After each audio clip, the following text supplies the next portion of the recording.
ത്രിയേക ദൈവത്തിന് സ്തുതി. Although the church has and must have expressions of an institution, it is not merely an institution. Rather, it must be an event that happens in the lives of the people. Bishop ആരാമിൻ്റെ ശ്രദ്ധേയമായ വാക്കുകൾ ഏറെ പ്രസക്തമായ ഒരു കാലഘട്ടത്തിലൂടെയാണ് നാം കടന്നു പോകുന്നത്.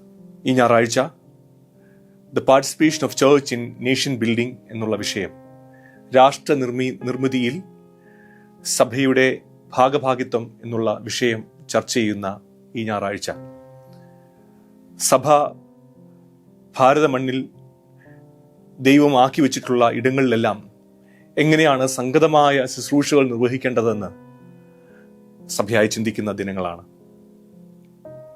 ഭാരതം മറ്റൊരു സ്വാതന്ത്ര്യദിനം കൂടെ ആഘോഷിക്കുന്നതിനായി ഒരുങ്ങുന്ന ഈ ആഴ്ചയിൽ നമുക്ക് ദൈവം നൽകിയിട്ടുള്ള സ്വാതന്ത്ര്യത്തെ ഓർത്ത് ദൈവസന്നിധിയിൽ നന്ദി പറയുന്നതിനും ലഭിച്ചിട്ടുള്ള സ്വാതന്ത്ര്യത്തിന്റെ മൂല്യത്തെ തിരിച്ചറിയുന്നതിനും ദൈവം നമ്മെ സഹായിക്കട്ടെ എന്ന് ഞാൻ ആത്മാർത്ഥമായി പ്രാർത്ഥിക്കുകയാണ്.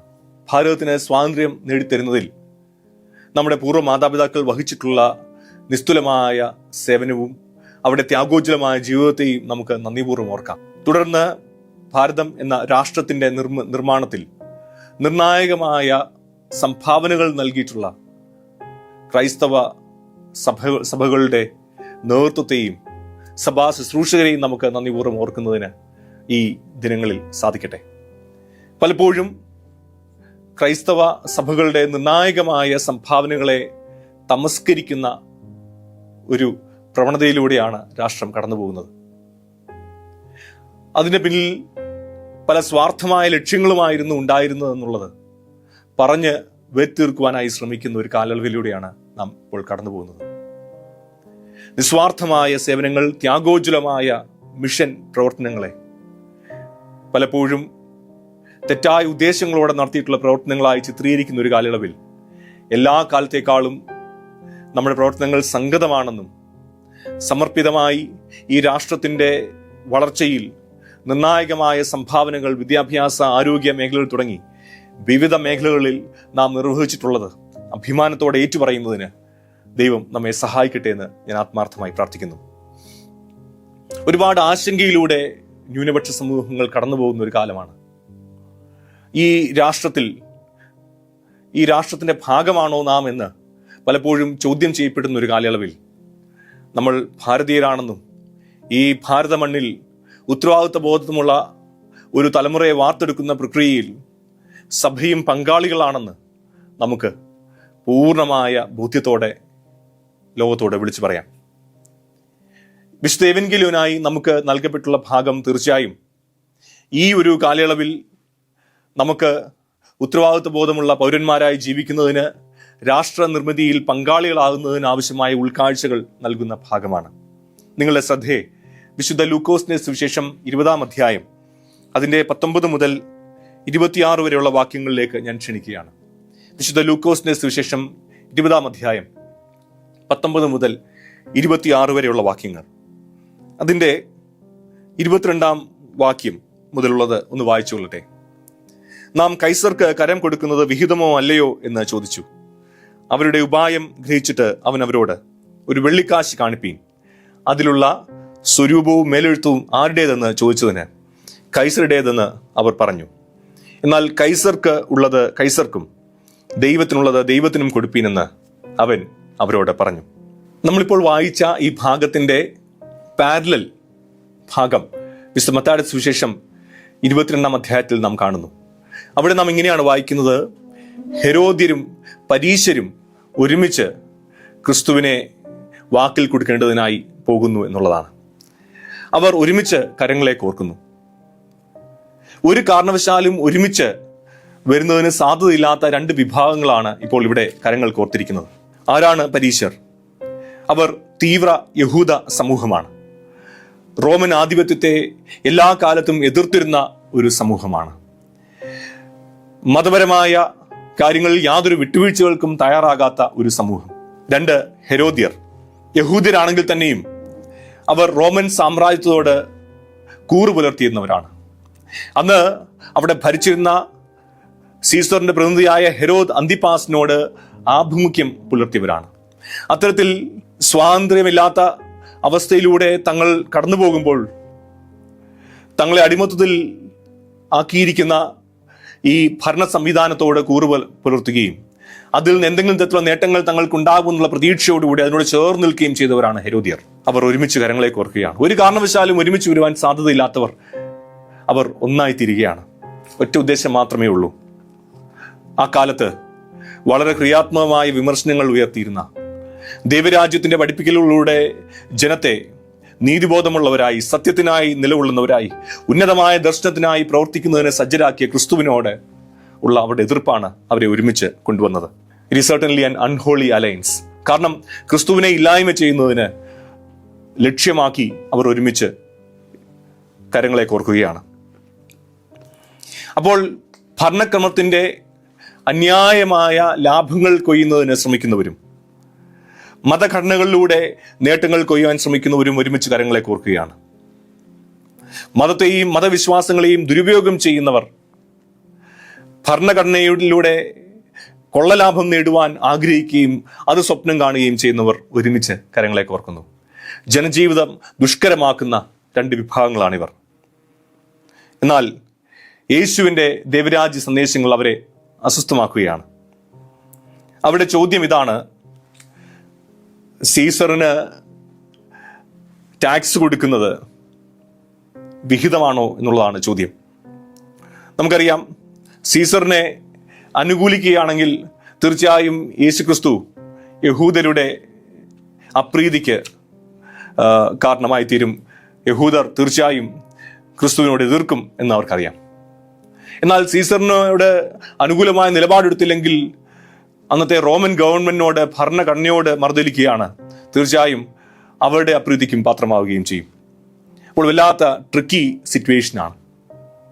നമുക്കറിയാം, കഴിഞ്ഞ ഞായറാഴ്ച നാം വായിച്ച ഭാഗത്ത് തന്റെ ശിഷ്യന്മാരെ അയക്കുമ്പോൾ കർത്താവ് പറയുന്ന ഒരു കാര്യമുണ്ട്: ചെന്നായ്ക്കളുടെ മധ്യേ കുഞ്ഞാടുകളെ പോലെ നിങ്ങളെ അയക്കുന്നു എന്നൊക്കെ പറഞ്ഞിട്ട് പറയുകയാണ്, പാമ്പിനെ പോലെ നിങ്ങൾ ബുദ്ധിയുള്ളവരായിരിക്കണം.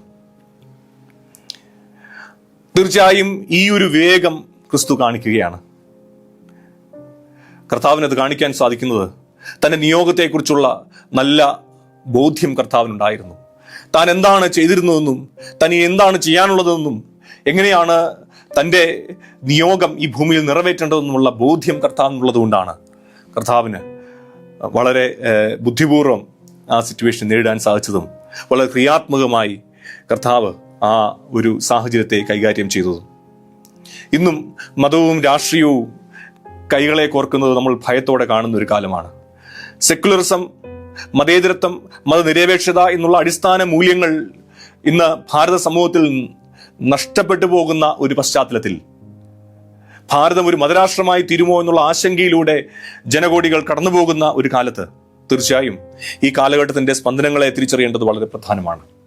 പാമ്പിനെ പോലെ ഈ കാലഘട്ടത്തിന്റെ വൈബ്രേഷൻസിനെ, സ്പന്ദനങ്ങളെ ഉൾക്കൊള്ളുവാനും യഥോചിതം ദൈവം ആഗ്രഹിക്കുന്ന പോലെ നമ്മുടെ ഉത്തരവാദിത്തങ്ങളെ നിറവേറ്റുന്നതിനും നമുക്ക് സാധിക്കണം.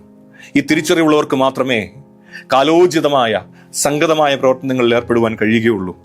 അതുകൊണ്ട് നമ്മുടെ കാലഘട്ടത്തെയും കാലഘട്ടത്തിന്റെ വെല്ലുവിളികളെയും നമുക്ക് മനസ്സിലാക്കാനായി ശ്രമിക്കാം. ചില മതങ്ങളെയൊക്കെ ഡിമോണൈസ് ചെയ്യുന്ന ഒരു പശ്ചാത്തലത്തിൽ തീർച്ചയായും നമ്മുടെ നിലപാടുകൾ വളരെ പ്രധാനമാണ്. ഇന്ന് ഉള്ള പല ചതി പ്രയോഗങ്ങളെയും, നമുക്ക് വേണ്ടി ഒരുക്കപ്പെട്ടുള്ള പല ചതിക്കുഴികളെയും, വഞ്ചനയുടെ പ്രവണതകളെയും തിരിച്ചറിയുന്നതിന്, കാലഘട്ടത്തെ നന്നായി മനസ്സിലാക്കുന്നതിന് സാധിക്കുന്നവർക്ക് മാത്രമേ രാഷ്ട്രനിർമ്മിതിയിൽ പങ്കുചേരുവാൻ കഴിയുള്ളൂ. രണ്ടാമതായി ക്രിസ്തു പറയാൻ ശ്രമിക്കുന്നത്, രാഷ്ട്ര നിർമ്മിതിയിൽ പങ്കുചേരേണ്ടത് ക്രൈസ്തവ ധർമ്മമാണ്. It is our moral responsibility, it is our ethical responsibility to participate in the nation building. ദൈവം നട്ടയിടത്ത് ഫലം കായ്ക്കുക എന്നുള്ളതാണ് നമ്മെക്കുറിച്ച് ദൈവം പ്രതീക്ഷിക്കുന്നത്. ഭരണ സംവിധാനം ദുഷിച്ചു പോകുമ്പോൾ സ്വാഭാവികമായും മനസ്സ് മടുക്കുന്നതിനുള്ള സാധ്യതയുണ്ട്. യഹൂദരെ സംബന്ധിച്ചിടത്തോളം അവർ ഈ റോമൻ ഭരണം ഒന്ന് അവസാനിക്കുന്നതിന് വളരെ പ്രതീക്ഷയോടെ കാത്തിരിക്കുകയും അതിനെക്കുറിച്ച് വളരെ ഡെസ്പറേറ്റായി പ്രാർത്ഥിക്കുകയും ചെയ്യുന്നവരാണ്. അമിതമായ നികുതി അവരുടെ മേൽ ചുമത്തി ജനജീവിതം തീർത്തും പ്രയാസകരമാക്കി തീർത്ത, നരകതുല്യമാക്കി തീർത്ത ഒരു ഭരണ സംവിധാനത്തോട് എങ്ങനെയാണ് അവർക്ക് ചേർന്ന് നിൽക്കാൻ കഴിയുക? ഒരിക്കലും സാധ്യമല്ല. അപ്പോൾ തീർച്ചയായും ഇതിൽ നിന്നെല്ലാം പിന്മാറി സ്വന്തം തുരുത്തുകൾ നിൽക്കുവാനുള്ള സാധ്യത വളരെ അധികമാണ്. ഇന്നൊരു പക്ഷേ ഇന്ന് നാം ആയിരിക്കുന്ന ഇടങ്ങളിൽ, നമ്മുടെ രാജ്യത്ത്, നമ്മുടെ സംസ്ഥാനത്ത് നിന്ന് നമ്മുടെ ഇളം തലമുറ പലായനം ചെയ്യുന്നതിന് അവർ പറയുന്ന ഒരു കാരണം മറ്റൊന്നുമല്ല, ഇവിടെ ജീവിക്കാൻ പ്രയാസമാണ്. ഇവിടുത്തെ സ്ഥിതികൾ വല്ലാതെ വഷളായിരിക്കുമ്പോൾ എങ്ങനെയാണ് ഒരു വിശ്വാസി എന്ന നിലയിൽ ഞങ്ങൾക്ക് ജീവിക്കാൻ കഴിയുക എന്ന് ചോദിക്കുന്നവരുണ്ടാകാം. പ്രിയമുള്ളവരെ, നമ്മുടെ ഉത്തരവാദിത്വമാണ്, ക്രിസ്തു നമ്മെ ഏൽപ്പിച്ചിട്ടുള്ള ഉത്തരവാദിത്വമാണ് നാം ആയിരിക്കുന്ന ഇടങ്ങളിൽ വളരെ ക്രിയാത്മകമായി ഇടപെടുക എന്നുള്ളത്. ഈ രാജ്യത്തോടുള്ള നമ്മുടെ ഉത്തരവാദിത്വങ്ങൾ നിറവേറ്റുക എന്നുള്ളത് അടിസ്ഥാനപരമായ ഒരു വിശ്വാസ പ്രശ്നമാണ്. നമ്മുടെ മുമ്പിൽ ഒരു ദൈവം ഒരുക്കിയിട്ടുള്ള ഒരു വിശ്വാസത്തെ വെല്ലുവിളിയാണെന്നും അതിനെ ഗൗരവമായി എടുക്കേണ്ടതാണെന്നും നമ്മെ ഓർപ്പിക്കുകയാണ് ക്രിസ്തു.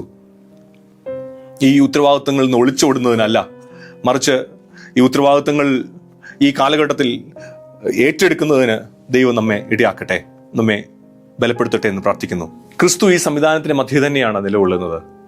ദുഷിച്ച ഭരണക്രമത്തിന്റെയും അധികാര ഘടനകളുടെയും ആളുകളെ വല്ലാത്ത ബുദ്ധിമുട്ടുകളിലേക്ക് തള്ളിയിട്ട മതസംവിധാനങ്ങളുടെയും ഒക്കെ മധ്യേ നിന്നുകൊണ്ട് അവയെ രൂപാന്തരപ്പെടുത്തുന്നതിനുള്ള പരിശ്രമമായിരുന്നു യേശുക്രിസ്തുവിന്റെ ജീവിതം. ഇന്ന് നാം അധിവസിക്കുന്ന കാലയളവിൽ ഒരുപക്ഷെ ഒരുപാട് മനം മടുപ്പിക്കുന്ന, നമ്മുടെ പ്രതീക്ഷകൾക്ക് വിഭിന്നമായത് നമ്മുടെ ചുറ്റുപാടും അരങ്ങേറുമ്പോൾ നിരാശപ്പെട്ടു പോകാതെ നമ്മുടെ ഉത്തരവാദിത്തങ്ങൾ വിശ്വസ്തയോടെ നിറവേറ്റുവാൻ ഈ ഭാഗം നമ്മെ ആഹ്വാനം ചെയ്യുകയാണ്. അതുകൊണ്ട് അവൈലബിൾ ആകുവാനുള്ള വലിയ ഉത്തരവാദിത്വം നമുക്കുണ്ട് എന്നുള്ളത് മറന്നു പോകരുത്. നമ്മുടെ ഈ ഇളം തലമുറയെ ഈ രാജ്യത്തിൻ്റെ കെട്ടുപണിയിൽ പങ്കാളികളാകുന്നതിന് ആഹ്വാനം ചെയ്യുവാനുള്ള ഉത്തരവാദിത്വം നമുക്കുണ്ട്. വിവിധ മത്സര പരീക്ഷകളിൽ പങ്കെടുക്കുന്നതിനുള്ള പ്രോത്സാഹനങ്ങൾ നൽകുവാനുള്ള ഉത്തരവാദിത്വം നമുക്കുണ്ട്. ഇത്രയധികം ഭൗതിക സാധ്യതകളിൽ ജനിച്ചു വളർത്തപ്പെട്ട നമ്മുടെ കുഞ്ഞുങ്ങൾ തീർച്ചയായും അത്തരത്തിൽ ഉള്ള മത്സര പരീക്ഷകൾ പങ്കെടുക്കുന്നതിന്, വളരെ നിർണായകമായ സ്ഥാനങ്ങളിലേക്ക് എത്തിച്ചേരുന്നതിന്, അവിടെയൊക്കെ ക്രിസ്തു സാന്നിധ്യമായി ദൈവിക വെളിച്ചം ഉള്ളവരായി നിലകൊള്ളുന്നതിനും പ്രവർത്തിക്കുന്നതിനും സാധിക്കട്ടെ എന്ന് പ്രാർത്ഥിക്കുകയും ആശംസിക്കുകയും ചെയ്യുകയാണ്. മൂന്നാമതായി, വിശാലമായ ദൈവരാജ്യ ശുശ്രൂഷയെക്കുറിച്ചുള്ള അവബോധമുണ്ടാകുക എന്നുള്ളതാണ്. രാഷ്ട്രനിർമ്മിതിയിൽ പങ്കാളികളാകുവാൻ സാധിക്കുന്നത്, സംഗതമായ ശുശ്രൂഷകൾ നിറവേറ്റുവാൻ സാധിക്കുന്നത് വിശാലമായ ദൈവരാജ്യ ശുശ്രൂഷയെക്കുറിച്ചുള്ള അവബോധം, ദർശനവും ഉണ്ടാകുമ്പോഴാണ്. കർത്താവ് ചോദിക്കുന്ന ചോദ്യം വളരെ പ്രസക്തമാണ്. ഈ സ്വരൂപവും മേലെഴുത്തും ആരുടേതാണ് എന്ന് ചോദിക്കുമ്പോൾ അവർ പറയാണ് ഇത് സീസറിൻ്റെതാണെന്ന്. കർത്താവ് വളരെ സബ്വേഴ്സീവായ ഒരു സന്ദേശമാണ് ഇവിടെ നൽകുന്നത്. കർത്താവ് അവരോട് പറയാൻ ശ്രമിക്കുകയാണ്, സീസറിന്റെ അധികാര പരിധിക്കും സീസറിന്റെ സ്വാധീനത്തിനും ഒരുപാട് പരിമിതിയുണ്ട്. സീസറിന്റെ സ്വരൂപവും മേലെഴുത്തുമുള്ള ഇടങ്ങളിൽ മാത്രമേ, മേലെഴുത്തുമുള്ള നാണയങ്ങൾ അദ്ദേഹത്തിന്റെ സ്വാധീനമുള്ള ഇടങ്ങളിൽ മാത്രമേ സ്വീകാര്യമായി തീരുകയുള്ളൂ. എന്നാൽ ദൈവത്തിനുള്ളത് ദൈവത്തിന് നൽകണം എന്ന് പറയുമ്പോൾ, ദൈവത്തിന്റെ സ്വന്തം സാദൃശ്യത്തിലും സ്വരൂപത്തിലും സൃഷ്ടിക്കപ്പെട്ട മനുഷ്യരോടുള്ള നമ്മുടെ ഉത്തരവാദിത്വത്തെ കുറിച്ച് കർത്താവ് ഓർപ്പിക്കുകയാണ്. ഓരോ മനുഷ്യനും ഓരോ ജീവിതവും ദൈവത്തിന്റെ സ്വരൂപത്തിലും സാദൃശ്യത്തിലും നിർമ്മിക്കപ്പെട്ടവരാണെന്ന് ദൈവവചനം നമ്മെ ഓർപ്പിക്കുന്നു. ദൈവിക സ്വരൂപത്തിലും സാദൃശ്യത്തിലും സൃഷ്ടിക്കപ്പെട്ട ഓരോ ജീവിതങ്ങളും ദൈവത്തിന്റെ കയ്യൊപ്പുമായി ഭൂമിയിലേക്ക് പിറന്നു വീണവരാണ്.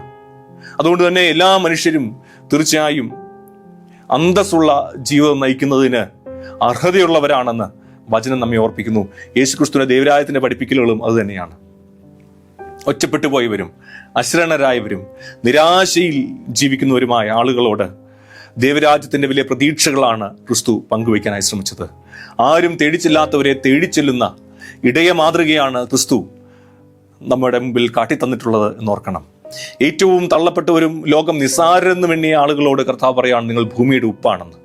ഒരുപക്ഷെ ലോകത്തിന് മുമ്പാകെ ഉപ്പിനെ പോലെ വില കുറഞ്ഞവരായിരിക്കാം, എന്നാൽ ക്രിസ്തു പറയാണ്, നിങ്ങളില്ലാതെ എൻ്റെ ദൈവരാജ്യം പൂർണ്ണമാകുകയില്ല എന്ന്. ഒരു ഭാഗം ആളുകളെ തള്ളിക്കളയുന്ന വളരെ ശ്രേണീബദ്ധമായ സംവിധാനങ്ങൾ ഉള്ള ഒരു രാഷ്ട്രത്തിൽ തീർച്ചയായും അങ്ങനെയുള്ളവരെ ചേർത്ത് പിടിക്കുവാൻ, അശരണരായവരെ ഈ ക്രിസ്തു സ്നേഹത്തിൽ ഒന്ന് ചേർത്ത് പിടിക്കുവാനുള്ള നിയോഗം സഭയ്ക്കുണ്ട്. അങ്ങനെയാണ് നമ്മൾ ദൈവരാജ്യ ശുശ്രൂഷയിൽ പങ്കാളികളാകുന്നത് എന്ന് നാം ഓർക്കണം. അന്ന് ക്രിസ്തു വസിച്ചിരുന്ന കാലത്ത് ദരിദ്രരായവരും തടവിലാക്കപ്പെട്ടവരും റോമൻ ഭരണത്തിൻ്റെ ഇരകളായി തീർന്ന ആളുകളുടെ മധ്യേ കർത്താവ് പറയാൻ ശ്രമിക്കുകയാണ്, എല്ലാവരും ദൈവത്തിൻ്റെ സ്വരൂപത്തിലുള്ളവരാണ്. ദൈവത്തിൻ്റെ സ്വരൂപത്തിലും സാദൃശ്യത്തിലുമുള്ള എല്ലാവരും തീർച്ചയായും ദൈവം ഒത്തിരി സ്വപ്നങ്ങൾ കണ്ടിട്ടുണ്ടെന്നും ആ ദൈവിക സ്വപ്നങ്ങളുടെ വില എല്ലാവർക്കും ഉണ്ടെന്നും ക്രിസ്തു ഓർപ്പിക്കുകയാണ്. ഈ ഒരു കാലയളവിലും തീർച്ചയായും അത്തരത്തിൽ മാറ്റി നിർത്തപ്പെട്ട ഒറ്റപ്പെട്ട ജീവിതങ്ങൾ നയിക്കുന്ന സാധാരണക്കാരായ ആളുകളിലേക്ക് നമ്മുടെ ശ്രദ്ധ പതിക്കട്ടെ. അങ്ങനെയാണ് സഭ സാധാരണ മനുഷ്യരുടെ ജീവിതത്തിൽ സംഭവിക്കുന്ന ഒന്നായി, വിരിയുന്ന ഒന്നായി സഭ തീരുന്നത് എന്ന് നാം ഓർക്കണം. ഈ ഒരു ഞായറാഴ്ച അത്തരത്തിൽ ചില വെല്ലുവിളികൾ നമ്മുടെ മുമ്പിലേക്ക് കർത്താവ് വയ്ക്കുകയാണ്. സഭ സംഗതമായി തീരുന്നത്, സഭ ഈ കാലത്ത് സാക്ഷ്യ സമൂഹമായി നിലകൊള്ളുന്നത് നമ്മുടെ ഉത്തരവാദിത്തങ്ങൾ നിറവേറ്റുവാൻ നമ്മൾ ആവേശത്തോടെ ഉത്സാഹത്തോടെ ഇറങ്ങിത്തിരിക്കുമ്പോഴാണ്. നമ്മുടെ സഭ അത്തരത്തിൽ ഉന്നതമായ ദർശനം ഈ ഭാരതമണ്ണിന് നൽകിയിട്ടുള്ള സഭയാണ്. ആദ്യ തദ്ദേശീയ മിഷന് തുടക്കം കുറിച്ചത് മാർത്തോമാ സഭയാണെന്ന് പറയുന്നതിൽ നമുക്ക് ഏറെ അഭിമാനമുണ്ട്. ഉന്നതമായ വിദ്യാഭ്യാസം നേടിയ ചെറുപ്പക്കാർ തങ്ങളുടെ ജീവിതത്തിന്റെ സകല സാധ്യതകളും ഈ ദൈവരാജ്യ ശുശ്രൂഷയ്ക്കായി വേണ്ട എന്ന് വെച്ച് മാറ്റിവെച്ച് ഈ രാഷ്ട്രത്തിന്റെ നിർമ്മിതിയിൽ ഗണ്യമായ സംഭാവനകൾ നൽകിയിട്ടുള്ളത് നാം ഓർക്കണം. ആരും എത്തുവാൻ ശ്രമിക്കാത്ത ഇടങ്ങളിൽ, അത് ടിബറ്റൻ ബോർഡർ മുതൽ കാശ്മീർ വരെയും ഭാരതത്തിന്റെ ഗ്രാമങ്ങളിൽ സഭ ചെയ്യുന്ന ശുശ്രൂഷകളെ നാം ഒരിക്കലും മറന്നുപോകരുത്. വിദ്യാഭ്യാസ മേഖലയിൽ ആതുര ശുശ്രൂഷ രംഗത്ത് ഒരു തലമുറയെ ഉത്തരവാദിത്വമുള്ള പൗരന്മാരായി വാർത്തെടുക്കുന്നതിന് സഭ നൽകിയിട്ടുള്ള സംഭാവനകളെ നമുക്ക് നന്ദിപൂർവ്വം ഓർക്കാം. ഇന്നലകളിലെ ആ ഓർമ്മകളിൽ നിന്ന് ഊർജ്ജം ഉൾക്കൊണ്ടുകൊണ്ട് ഈ കാലയളവിൽ വർദ്ധിതമായ ആവേശത്തോടെ ശുശ്രൂഷിക്കാൻ ദൈവം സഹായിക്കട്ടെ.